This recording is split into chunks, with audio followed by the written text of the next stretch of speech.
Hello student, my name is Naveen Trivedi और आप लोग देख रहे हैं पर्सनल ट्यूटर। जैसा कि आप लोग देख पा रहे हैं, हम लोग आज हमारा एक बहुत इंपॉर्टेंट टॉपिक है इनऑर्गेनिक केमिस्ट्री का पीरियोडिक टेबल, जिसको हम लोग डिस्कस करने जा रहे हैं ना।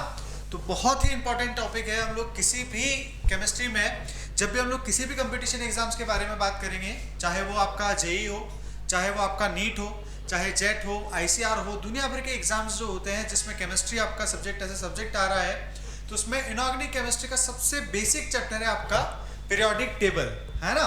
पीरियोडिक टेबल के बारे में हम लोग डिस्कस करने वाले हैं। आज का जो टॉपिक है हमारा, आज का टॉपिक है आपका डेवलपमेंट ऑफ पीरियोडिक टेबल। जो मैं आज डिस्कस आप लोगों को यहाँ करवाने वाला हूँ, उसके बारे में हम लोग पढ़ेंगे। डेवलपमेंट ऑफ पीरियोडिक टेबल क्या पढ़ेंगे? दैट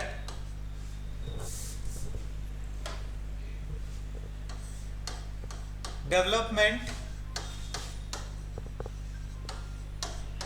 ऑफ पीरियोडिक टेबल आया ना। कि जैसे देखो, जैसे सपोज हमारे पास में अभी बहुत सारे एलिमेंट्स हैं। आप सभी को पता है कि हमारे पास में अभी तक जो पीरियोडिक टेबल है उसमें 110 प्लस एलिमेंट डिस्कवर हो गए। कितने एलिमेंट डिस्कवर हो गए हैं? 110 प्लस एलिमेंट डिस्कवर हो गए हैं।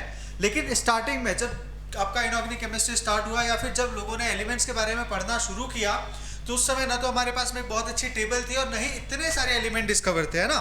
तो लोगों को जस्ट सपोज हो सकता है कि 2-5 एलिमेंट डिस्कवर उस टाइम पे हुए हो और उसके बारे में उन्होंने पढ़ना शुरू किया हो। तो जैसे जैसे एलिमेंट वो पढ़ना शुरू किया, उन लोगों ने तो सोचा कि चलो 10-5 एलिमेंट है, उसको बहुत आसानी से रट लेंगे, समझ लेंगे। लेकिन प्रॉब्लम होना तब शुरू हुई जब एलिमेंट 10 हुए, 10 से 20 हुए, 20 से 50 हुए। इस तरह से जब एलिमेंट बढ़ते गए कंटिन्यूसली, तो उसके बारे में पढ़ना थोड़ा मुश्किल हो गया, क्योंकि एक ही एलिमेंट की इतनी सारी इंफॉर्मेशन कैरी करना। तो लोगों ने सोचा कि क्यों ना कुछ ऐसे तरीके से पढ़ा जाए या कंपैरेटिवली पढ़ा जाए कि सारे एलिमेंट्स को हम लोग एक साथ कंपेयर करके पढ़ पाए।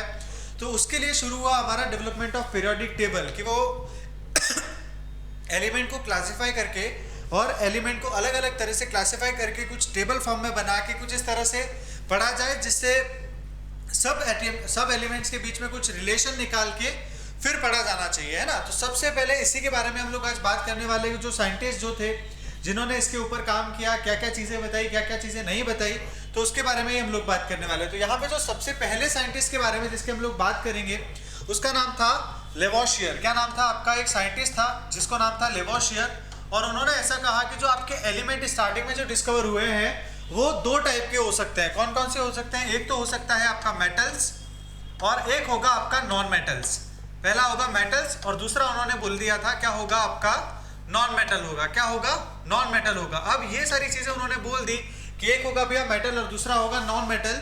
लेकिन उस टाइम पे कुछ ऐसे बहुत सारी एलिमेंट्स थी जो मेटल और नॉन मेटल के साथ साथ में मेटलॉइड की तरह भी वर्क कर रही थी। अभी तो हम लोगों को पता है कि जैसे सपोज अगर उस टाइम पे लिथियम, सोडियम, पोटेशियम इस तरह की अगर एलिमेंट होगी, तो उस टाइम पे हो सकता है कि क्लोरीन, फ्लोरीन, ब्रोमीन इस तरह की नॉन मेटल एटम भी होगी, है ना। कार्बन इस तरह की आपकी नॉन मेटल भी होगी। तो उसके साथ में हो सकता है कि कुछ ऐसे कंपाउंड भी हम लोगों को मिले जो ना तो मेटल थे, मतलब मेटल की तरह भी बिहेव कर रहे थे, और नॉन मेटल की तरह भी बिहेव कर रहे थे, जिसको हम लोग बोलते हैं मेटलॉइड्स। क्या बोलते हैं? मेटलॉइड्स। तो उस समय कुछ मेटलॉइड्स भी मिले। तो मेटलॉइड्स आपके कौन कौन से? सिलिकॉन, इस तरह के जो कंपाउंड थे वो आपके क्या हो जाएंगे? मेटलॉइड्स हो जाएंगे, तो है ना। तो ये वाला जो क्लासिफिकेशन था किसका? लेवोशियर का, ये कंप्लीटली क्या हो गया था आपका? फेल हो गया था। फिर उन्होंने सोचा कि कुछ और शुरुआत जिसके बारे में करी। तो कुछ शुरुआत यहाँ पे जो करने वाले साइंटिस्ट थे उनका नाम था डॉब्रेनियर, है ना, जिसके बारे में हम लोग बहुत डिटेल तरीके से पढ़ेंगे।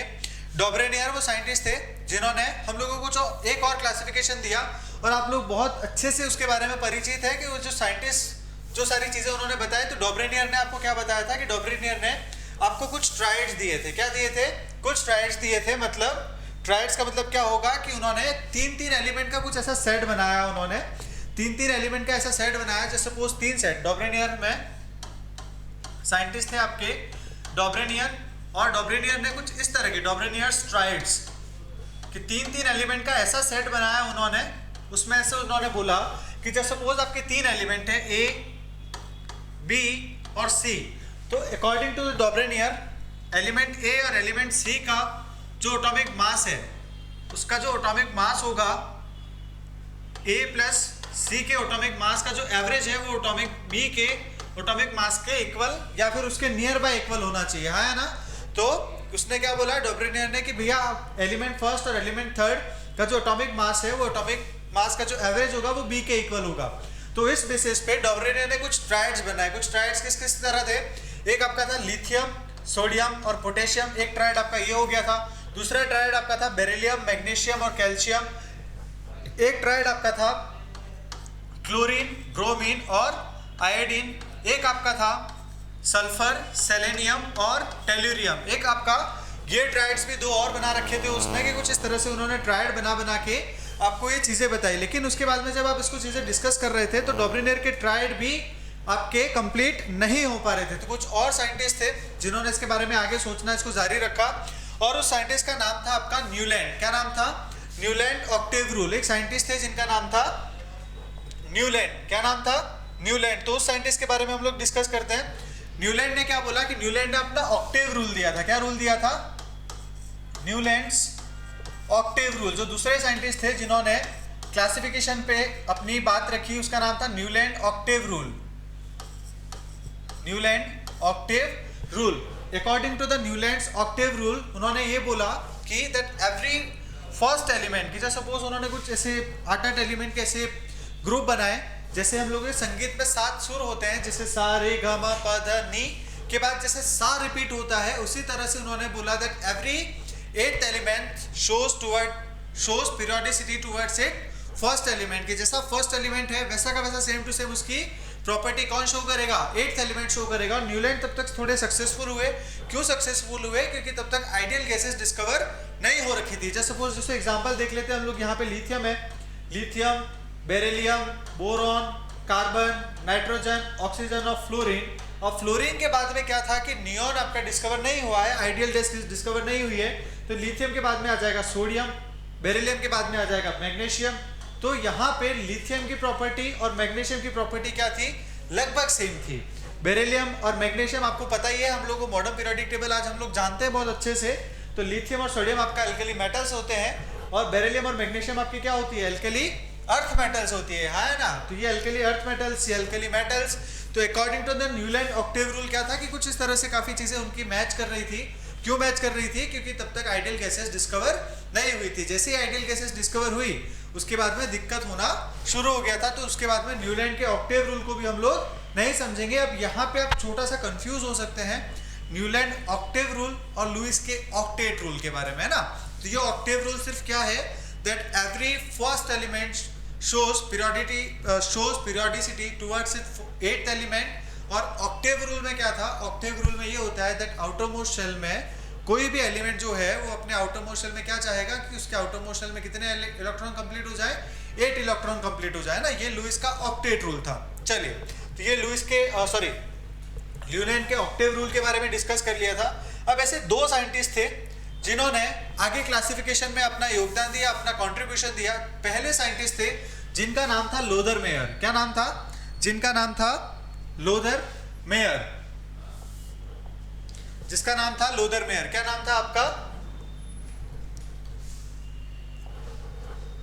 Luther mayor. और उनके अकॉर्डिंग हम लोगों ने उसके कुछ कर्व्स दिए थे। लोदर मेयर एक साइंटिस्ट थे, उन्होंने अपने कुछ कर्व दिए। कर्व किस बेसिस पे दिए?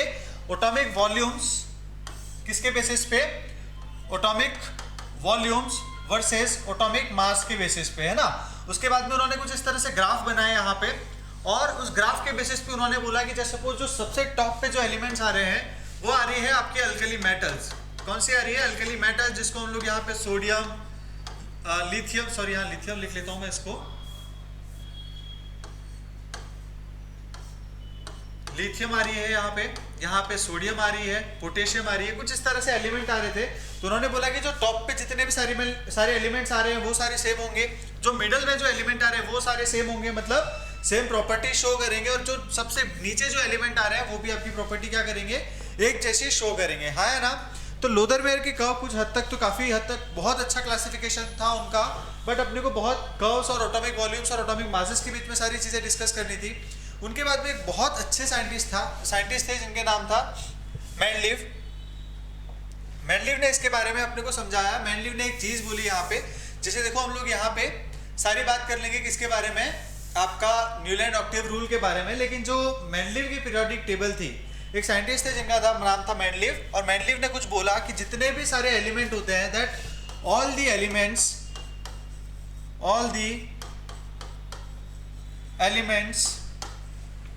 आर periodic function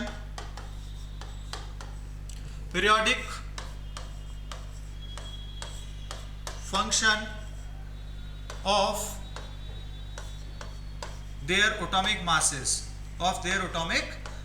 कि जितना जो एटॉमिक मास होगा उसके पीरियोडिक फंक्शन होता है। कौन? जितने भी सारे एलिमेंट है वो पीरियोडिक फंक्शन किसके रहेंगे? एटॉमिक मासेस के। और इसी के बेसिस पे आपको क्या समझाया उसने, अपनी एक पीरियोडिक टेबल दी कुछ इस तरह से। ये मेंडलीव की पीरियोडिक टेबल है आपकी, हाँ है ना, मेंडलीव की पीरियोडिक टेबल है आपकी। मेंडलीव की पीरियोडिक टेबल में मेंडलीव ने 7 पीरियड बनाए। कितने पीरियड बनाए? 7 पीरियड। कितने मेंडलीव की पीरियोडिक टेबल में? 7 पीरियड।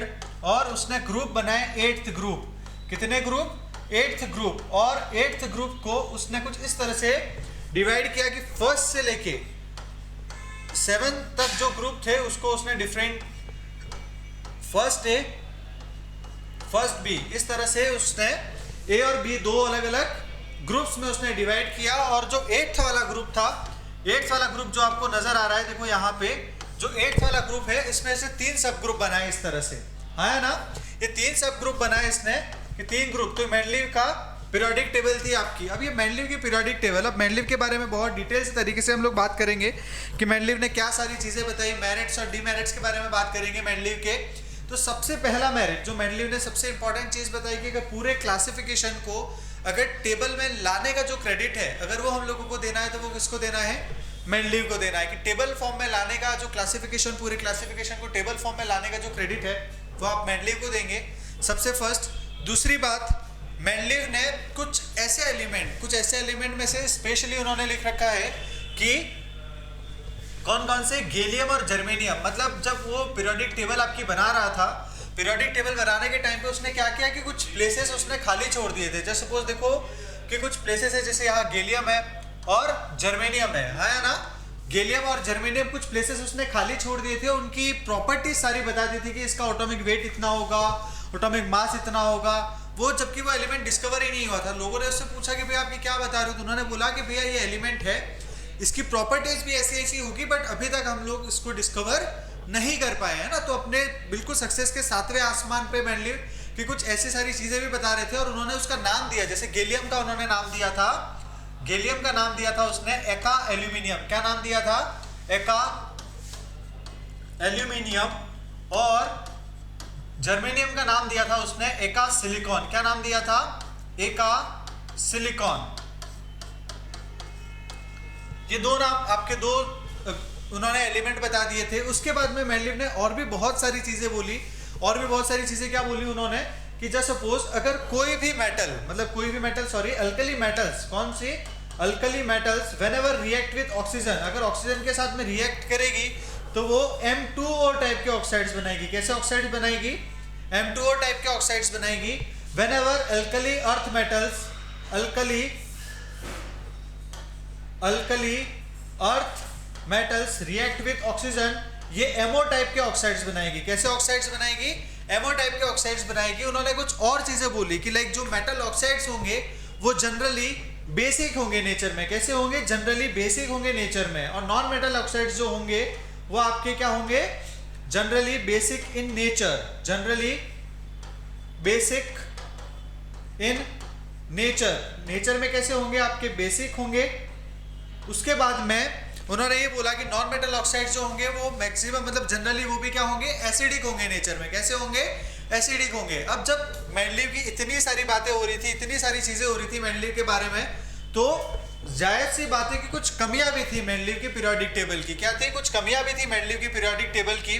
तो उस कमियों के बारे में हम लोगों को डिस्कस करना है कि जो ड्रॉबैक थे मेंडलीव की पीरियोडिक टेबल के, तो ऐसे ड्रॉबैक कौन कौन से थे जिसके बारे में हम लोगों को डिस्कस करना है। तो देखो ड्रॉबैक कौन कौन से थे मेंडलीव की पीरियोडिक टेबल के। मेंडलीव की पीरियोडिक टेबल के मेन ड्रॉबैक जो था, जो सबसे इंपॉर्टेंट ड्रॉबैक था मेंडलीव की पीरियोडिक टेबल का, मेंडलीव की पीरियोडिक टेबल का सबसे इंपॉर्टेंट ड्रॉबैक था कि उसने आइसोटोप की पोजीशन को एक्सप्लेन नहीं कर पाया, है ना। किसकी पोजीशन को? आइसोटोप्स की पोजीशन को। अब आइसोटोप्स क्या होते हैं? तो अगर हम लोग जब आइसोटोप्स के बारे में स्टडी करते हैं तो आइसोटोप होता है एटॉमिक नंबर अगर किसी भी स्पीसीज, वो स्पीसीज जिसका एटॉमिक नंबर क्या हो, एटॉमिक नंबर तो हो सेम, लेकिन एटॉमिक मास क्या हो आपका, एटॉमिक मास होना चाहिए उसका डिफरेंट। क्या होना चाहिए, एटॉमिक मास होगा डिफरेंट और atomic number will be the same. This is called as a isotope. क्या कहलाते हैं, आइसोटॉप कहलाते हैं। तो अब देखो हम लोगों को पता है कि जो मेंडलीव का जो क्लासिफिकेशन है, दैट मेंडलीव का classification is completely depend upon atomic masses. अब जस्ट सपोज देखो मैं आपको एक एग्जांपल बताता हूँ, लाइक ये देखो आपका कार्बन है, अब कार्बन 6, उसका एटॉमिक नंबर तो होता है 6, लेकिन कार्बन के 2 आइसोटॉप पॉसिबल होते हैं। कौन कौन से 2 आइसोटॉप, एक होता है कार्बन 6-12, कार्बन 12 पॉसिबल होता है और एक कार्बन 14 पॉसिबल होता है, हाँ या ना। लेकिन हम लोगों को पता है कि नाइट्रोजन का भी जो एटॉमिक वेट होता है, नाइट्रोजन का भी एक आइसोटॉप होता है नाइट्रोजन 14, जो कॉमन हम लोग बात करते हैं कि नाइट्रोजन का भी एटॉमिक वेट हो गया आपका 17 और नाइट्रोजन का भी एटॉमिक वेट हो गया आपका 17। देखो कार्बन का भी 14 और नाइट्रोजन का भी 14। तो अब एक ही प्लेसेस पे क्या होना चाहिए कि हम लोग देख रहे हैं कि आपके कि मेंडलीव का जो पीरियोडिक टेबल है वो किस पे बेस्ड है, कंप्लीटली बेस्ड है आपका एटॉमिक मासेस पे। अगर एटॉमिक मास पे बेस्ड है, इट मींस दैट कि एक पोजीशन पे एक मास नंबर होना चाहिए। तो उस पोजीशन पे आप देखो यहाँ पे एक ही पोजीशन के लिए 2 ऐसे एलिमेंट है जो 2 अपने एलिमेंट बता रहे हैं कि कार्बन भी होना चाहिए और नाइट्रोजन भी होना चाहिए। तो ये सबसे बड़ा ड्रॉबैक था मेंडलीव की पीरियोडिक टेबल का।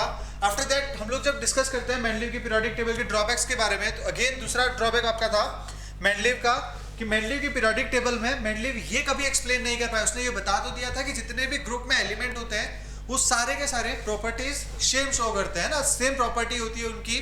उन्होंने बोला कि हाँ भैया सेम प्रॉपर्टी शो करेंगे, लेकिन उसका रीजन कभी नहीं बता पाए वो कि उसका रीजन एग्जैक्टली क्या होता है। उसके बाद में जब हम लोग दूसरी बात करते हैं कि मेंडलीव के पीरियोडिक टेबल में, जैसे हम लोग ये देख पा रहे हैं, देखो मेंडलीव की पीरियोडिक टेबल जैसे हम लोग यहाँ देखते हैं, मेंडलीव की पीरियोडिक टेबल जैसे हम लोग ये देख रहे हैं, तो इसमें बहुत सारे एलिमेंट उन्होंने ऐसे रख दिए थे, कि उसके अंदर आपके नॉन मेटल भी है, मेटल भी है, गैसेस भी है, कुछ इस तरह के एलिमेंट एक ही ग्रुप के अंदर आ रहे थे। जबकि उनका कहना था कि ग्रुप में प्रॉपर्टी सबकी सेम होनी चाहिए, हाँ या ना। उसके बाद में 2 ड्रॉबैक और है, जो ये जो 2 ड्रॉबैक है वो हमारे मॉडर्न पीरियोडिक टेबल में भी एज इट इज बने हुए हैं। जो हम लोग मॉडर्न पीरियोडिक टेबल पढ़ेंगे तो सबसे पहले है हाइड्रोजन की पोजीशन, है ना।